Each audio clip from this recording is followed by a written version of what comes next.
Welcome to another In Wheel Time podcast, a 30-minute mini version of the In Wheel Time car show that airs live every Saturday morning, 8 to 11 a.m. Central. Shield.com.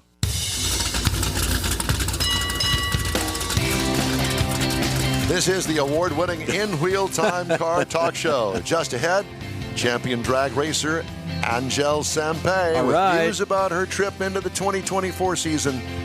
Less than a week away. You'll hear my thoughts on a week driving the Mazda3, and Jeff has what's on automobile TV this week. Do you have that? Yeah, I got a little bit. Okay, very good. Just ahead on this episode of the In Wheel Time Car Talk Show. Howdy, along with Mike Out of This World, Mars. We always need more Jeff Zekin. I'm Don Armstrong. Glad that you could join us today. Well, here she is, Angelle Sampey, and looks like the cat's out of the bag. Last time you talked to us, we were all waiting and hoping for great news, and I think that we kind of got it, and the weekend is now here upon us next weekend. Yeah, it sure is. Can you guys hear me okay? We hear you loud and clear. It's great, and it's good to see you, and thanks for joining us again today. Great, no problem. Thank you for having me. Speaking of no problem. No problem. No Problem Raceway. Yep, that's right. That's where my first race will be. It's right here near home, about 45 minutes from my home.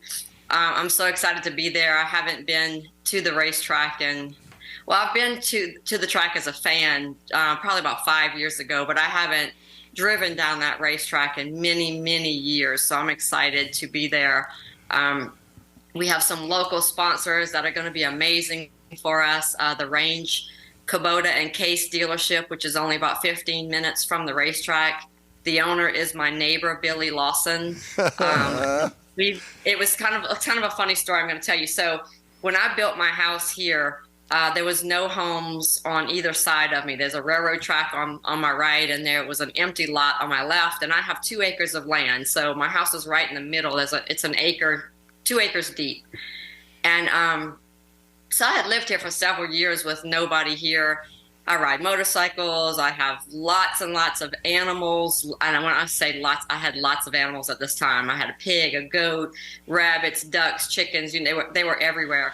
And then all of a sudden, I saw that this house started coming up right next door. And I'm thinking, oh, gosh, who's going to move in there? It's going to be somebody who hates motorcycles or fast cars. Chickens. They're going to hate my animals. We're not going to get along. This is what I'm thinking. So Billy builds his home next door with his family, and he's thinking, oh, I wonder who lives in that house. I hope she likes motorcycles. I hope she likes animals, because come to find out, Billy is a hot rod guy. His sons rode motorcycles in the yard all day long, and his family owns the feed store that I buy all my stuff from for my animals. So we were a neighbor match made in heaven. Wow. And when he realized, that I race, he told me that it would be a dream of his one day to sponsor me. And it was kind of just like, fun talk. And then here we are. So Billy, with his Range Kubota and Case dealership in Donaldsonville, Louisiana, is my major sponsor for the No Problem Race Nitro on the Bayou. And I'm so excited about it. Well, congratulations. Did you name your animals? Of course I did. My pig was Hamlet. Hamlet? Yep.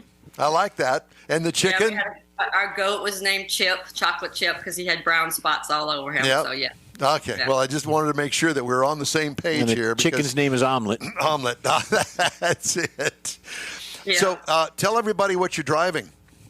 I went from 2 wheels to 4, dropped the whole motorcycle deal, all because of Antron Brown, who I know you've spoken to recently. Oh, yeah. So what happened was I was trying to plan a way to make my exit from drag racing. And I wanted to have a couple of more races under my belt. That was all me. No team, no major sponsor, just me on a motorcycle having fun at a few races. And then I was going to walk away with my head held high. So I called Antron and I said, who should I rent a bike from? Which team should I do? I had considered owning my own motorcycle. We talked about buying my own pro stock motorcycle. So I was asking Antron for advice. And he told me, I don't think you should race a motorcycle anymore. I think you should drive a dragster. And I'm like, I just laughed at him. I'm like, that will never happen. So I told him I'm never going to drive a dragster. I'm not a car girl. I want to race bikes. Well, lo and behold, about 5 months later, now he has been telling me this for at least 5 years, but he really started pushing me about 5 months before this conversation, or when this conversation happened, to just try it, Angelle. So he's like, I want to help you. We're going to do this together. And one of the things he said is, why don't you want to do it? And I said, well, I'm scared. He said, scared of what? I said, I'm scared of how fast it goes.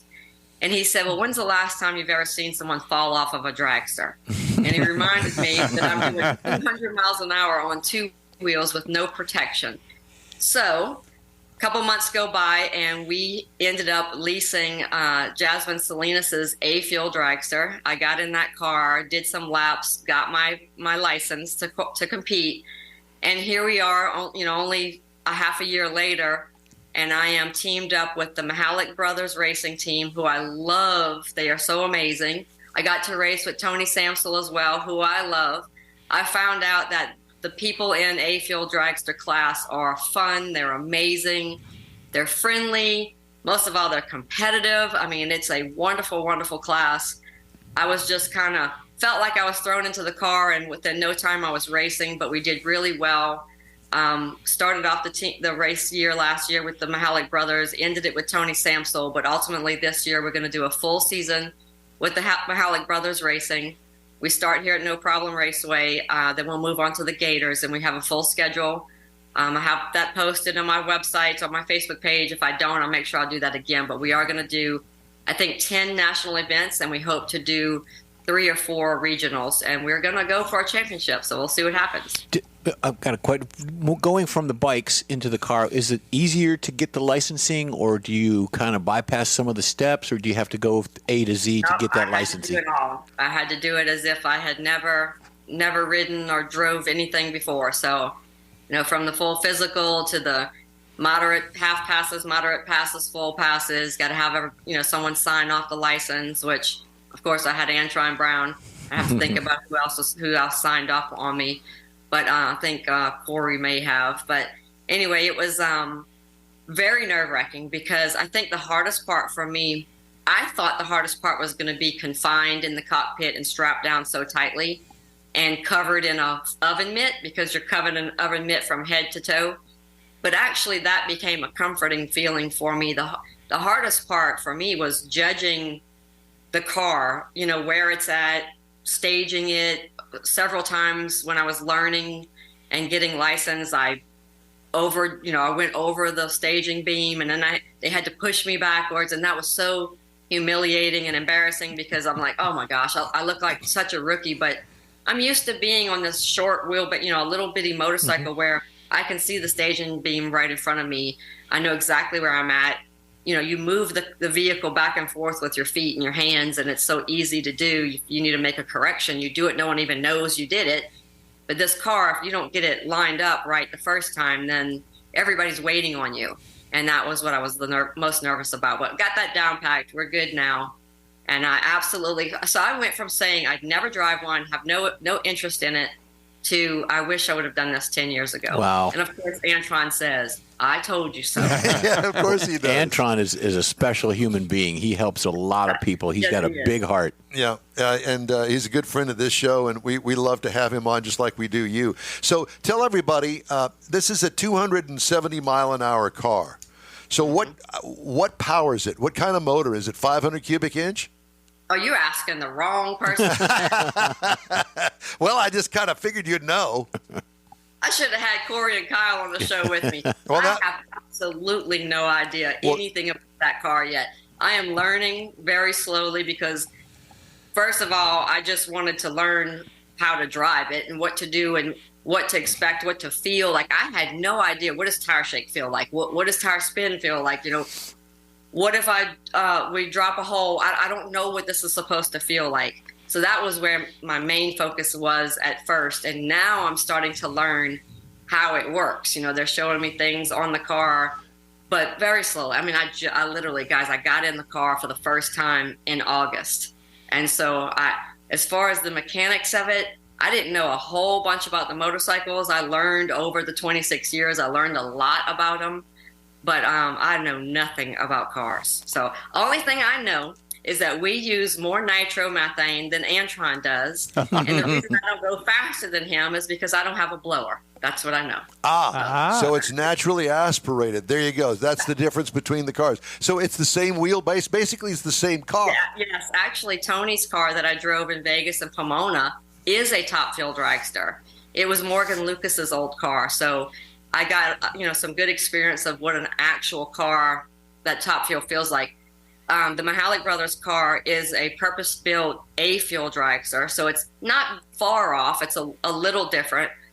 Very comfortable, beautiful car. I can't wait to get back in it. I just posted pictures on my Facebook page if you guys want to see it with all the new decals on it. But I think the only difference between the two cars is a little bit smaller. The cockpit was a little tighter. Felt a little different going down the racetrack. Tony's car, I compared it to, I said it was a Cadillac, just real smooth. I guess because it was built for 330 miles an hour. We're doing 270 in it. It just went down the track really smooth. Where Corey's car was Corey and Kyle's is a little different. Felt a little bit more. I think I don't know if this was a setup between the two, but I remember feeling more tug on the starting line in the Mihalik car that I did in Tony's. But I actually like that. That's my favorite part. When you turn the fuel to the high side, take your foot off the clutch, put it on the dead pedal, and then you have to bump in. The way that engine kicks in, because it's like it just settles down and starts to rumble real hard. Yeah. And that's when it wants to go. And you're holding it back with the brake. That's the most exciting part. I absolutely love it. Because you're pumping in all of that fuel. Yeah, You're kind of choking it off. It hasn't got. Yeah, it wants to go. Yes. And so my whole workout routine has changed. I used to do certain exercises for the motorcycle, lots of core, exercises because you really need that on a bike. Now I'm, really working out my right arm to hold the brake back. I'm working out my left leg to hold that clutch in, doing some toe raises to get that throttle pedal down. So it's crazy how it doesn't seem like a really athletic sport, but we all treat it as one, and we do the best we can to be the best person or the best racer we can be in every way. When is the last time you've been this excited? When I first did my interview about, telling everybody that this was happening, Allie, my publicist, I told her I feel like I've been reborn in drag racing, and that is exactly what it's like. It's like starting all over again. So if you go back to 1996 when they told me, okay, we're going to put you out at an NHRA drag race on a pro stock motorcycle, that's how I feel. Last year I was so nervous and scared, just trying to get used to the car and learn how to drive it. This year I'm so excited because I know what to do. I know what to expect. I know how it feels. I can't wait to get in it. I can't wait to. We didn't even know, we wanted to do 3 races last year, so we had to come up with the funding for it, but we didn't know if it was going to happen. This year we know it's happening. I know I'm going to be out there for a whole season.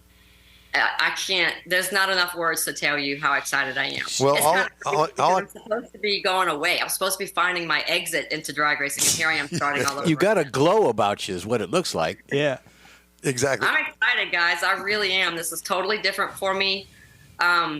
One of the things that makes this race so special that's coming up, which is why I'm so excited right now, is my mom and dad are going to be there, and my dad, and I hope he doesn't, I don't know how much I should say. My dad's, going to be dealing with some health issues coming up, and there's a good chance that he's not going to make it to many races this year. I'm keeping my fingers crossed that he will get through what he's got to go through, and he'll be able to come out to some races towards the end of the year, but we don't know that for sure. So he will get to be at the No Problem Raceway. My mother has not seen me race in 7 years. Wow. So this will be the first time she gets to come out to the racetrack and see me. My brother, my nephews, my father-in-law's coming, probably every single cousin and aunt and Heck yeah. And neighbor and the whole state of Louisiana. I was going to say, the whole state of Louisiana is going to be there. Well, I've sometimes been called Karnak the Great, too. No, he hasn't. And so I'm thinking, this is kind of a warm-up to Top Fuel under the Antron Brown flag. Am I thinking the right way? Oh, absolutely. Well, he scared the heck out of me the other day and told me that he and Brian Karate had a conversation about putting me in his car for testing sometime this year. So, yay! Already planning on when that's going to happen. You know, they were discussing what they had to do to the car to get it ready for me to drive it. But yep, that's the plan. The ultimate goal is for me to race a second car for Antron Brown Motorsports and be his teammate. So that's where we're headed. But of course, I'm trying to not get myself too excited about that, because that's all going to depend on funding and, you know, how this year goes and if I'm ready and can I do it. So there's a lot of ifs for that to happen, but that is definitely our goal. Well, how about $1 million sponsorship to start off from the In Wheel Time Car Talk Show? I was thinking the same thing. Let's do it. Start testing immediately. Absolutely. Well, we are so excited for you and happy for you. And just to let everybody know, you know, Angelle's a little tiny thing. You can't tell on TV. How tall are you? Are you 5 foot? I thought I was 5'1". And then I went to the doctor recently, and for the first time, they made me take my shoes off to measure me. Yeah. And I was only 5 foot. I was like a little tiny bit over 5 I'd get foot. a second opinion. Yeah, a second opinion. You know, the last time we talked to her, your daughter had dental surgery, I think, the last time. Yeah, she's actually so excited right now because she's getting braces next month. I don't know what kids love. I don't know what prompted me to remember that. Yeah, she's had several things done lately, but she's getting her braces on next month, so we've been dealing with that also. And I have a 9-year-old who's fortunately very healthy right now. Nothing's going on bad with either one of them. They're hopefully both going to be out at the racetrack this weekend, which they haven't seen me race in a couple of years, so that's going to be exciting too. Well, what's going on with the crawfish? Yeah, so we got to have some crawfish. We've got to have some crawdads and some gumbo, and you know. There's crawfish right now. We're getting to be right in the middle of crawfish season. Hoping the prices come down soon. We haven't got any for home yet, but usually during crawfish season we have several crawfish boils. We're always looking for a reason to do it. So if you guys want to come on down to New Orleans, it'll give us a good reason to do it. My husband's one of the best boilers there is. His crawfish is my favorite. So where can we follow you next weekend at No Problem Raceway? What's the easiest way for us to follow you?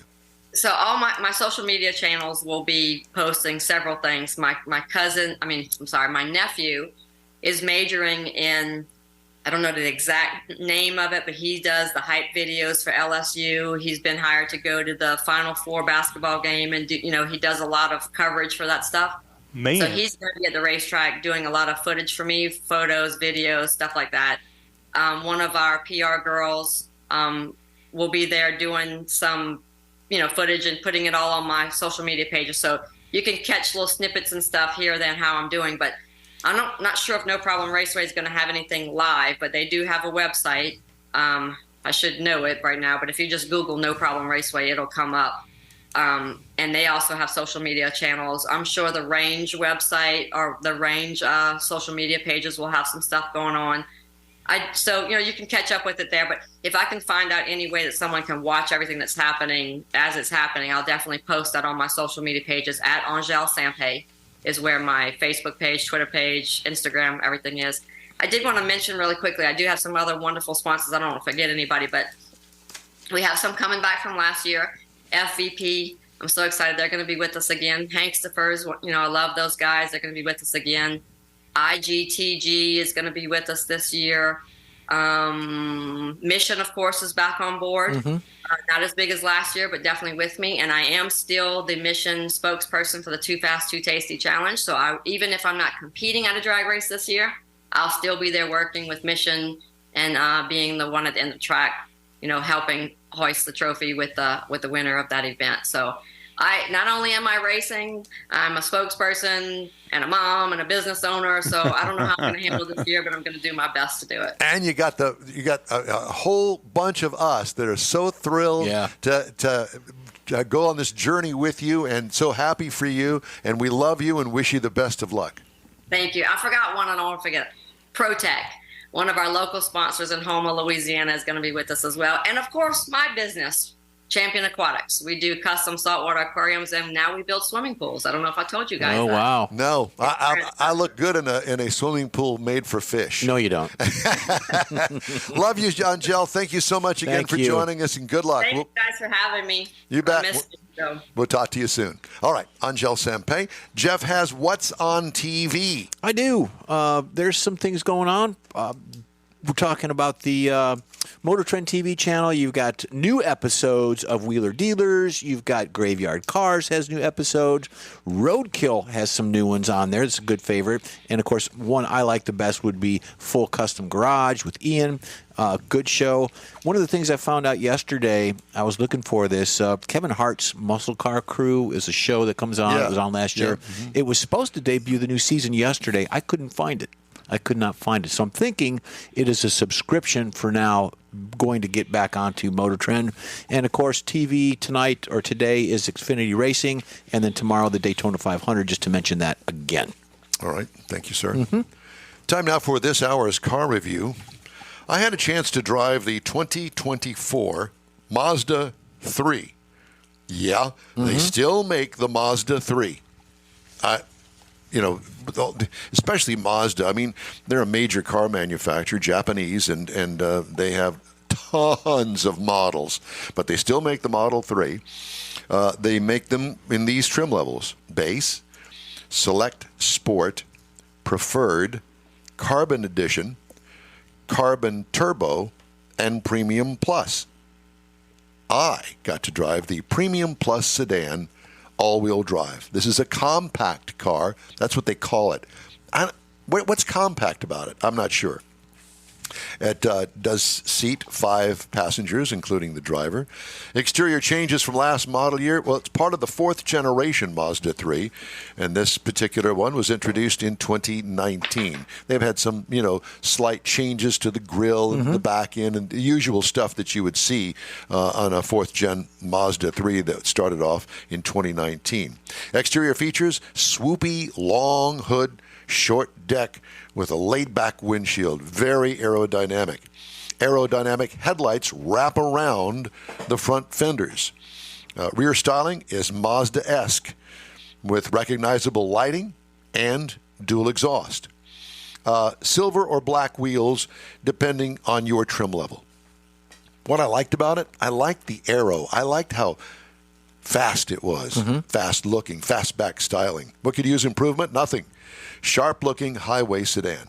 Interior highlights include a sleek dash with infotainment screen atop the dash, not built in. You can see it there. Instrument cluster is not overcrowded with controls, easy to maneuver through. The HVAC is above the center console, basic stuff there. Infotainment controls are on the center console as well. Personally, I like touchscreens. That's my preference. Trunk room. It has a small trunk lid that limits the size of suitcases, but once it gets in there, there's room. So pack lots of small suitcases, I guess. What I liked about it, the quality of the interior is top-notch. What could use improvement? Well, as I mentioned, the infotainment screen doesn't have a touch screen function to it. It's controlled by that push knob. Too many pages to drill through to get where you want to be, and too difficult overall. That is my take on the infotainment screen. But I will say this, that there are other automakers that are similar, but we're talking about the Mazda 3 here. Engine, the optional 2.5-liter Turbo 4, 227 horsepower, 310 pound-feet of torque through a 6-speed automatic transmission. Here's what I liked about it. That engine, not only is it peppy and torquey, 23 miles per gallon city is what it's rated, 32 on the highway for a combined of 27. I got 29 miles per gallon over 362.1 miles. What I liked, the instant power, and there's plenty of it. It's matched perfectly. I will say this, those Mazda engines rock it. What could use improvement? Nothing. Great gas mileage, a bonus there. Ride and handling. Sporty ride quality. I don't know how else to put it. It can turn quick into corners. Sporty. I think that they've taken the Mazda Miata, the MX-5, and kind of taken that knowledge over the years that they've made that car and brought it into this car. It's a fun little car. What could use improvement? It could be a little stiff for some, but it hits the marks for sportiness. So there's a compromise to play out there. And if you like a sporty little sedan, I think that this is a great one. Base trim price, $35,450. Prices tested, $37,210. Base model price, you can get in one, a stripper as we call them, $24,170. Now that competes well with the Honda Civic that starts at $25,050, the Kia Forte for $20,190, and the Hyundai Elantra starts at $20,950. Overall, I think it's a great car. I'm not a big fan of their infotainment operating system. I think that it could be better.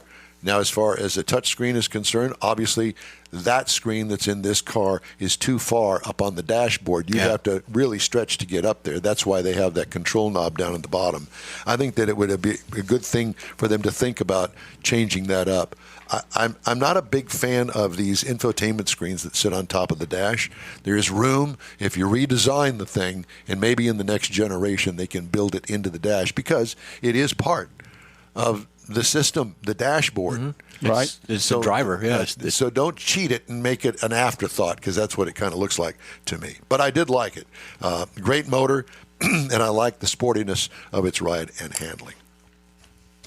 Hey, if you'd like to get in touch with us, shoot us an email. The address is info@inwheeltime.com.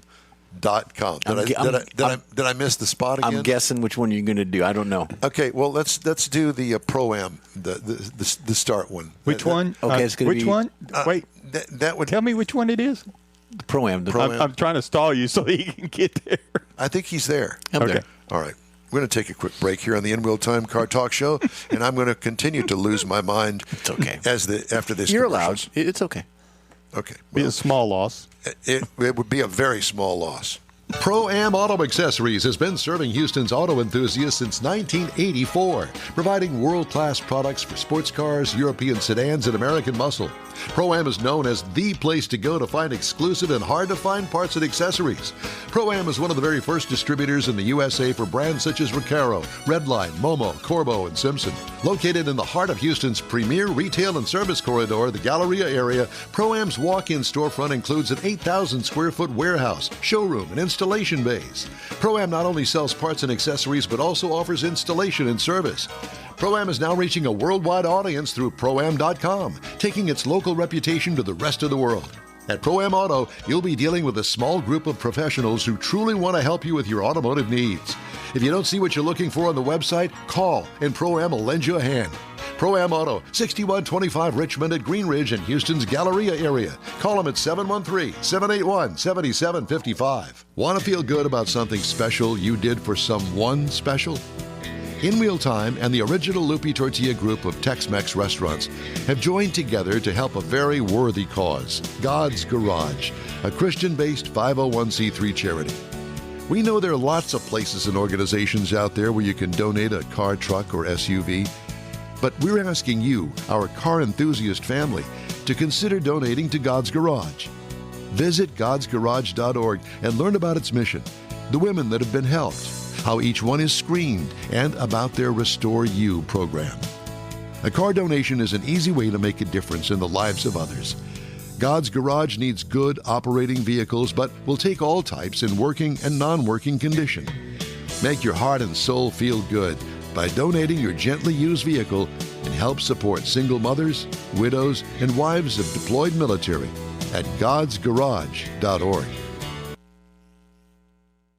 That's it for this podcast episode of the In-Wheel Time Car Show. I'm Don Armstrong, inviting you to join us for our live show every Saturday morning, 8 to 11 a.m. Central on Facebook, YouTube, Twitch, and our InWheelTime.com website. Podcasts are available on Apple Podcasts, Spotify, Stitcher, iHeartPodcast, Podcast Addict, TuneIn, Pandora, and Amazon Music. Keep listening, and we'll see you soon.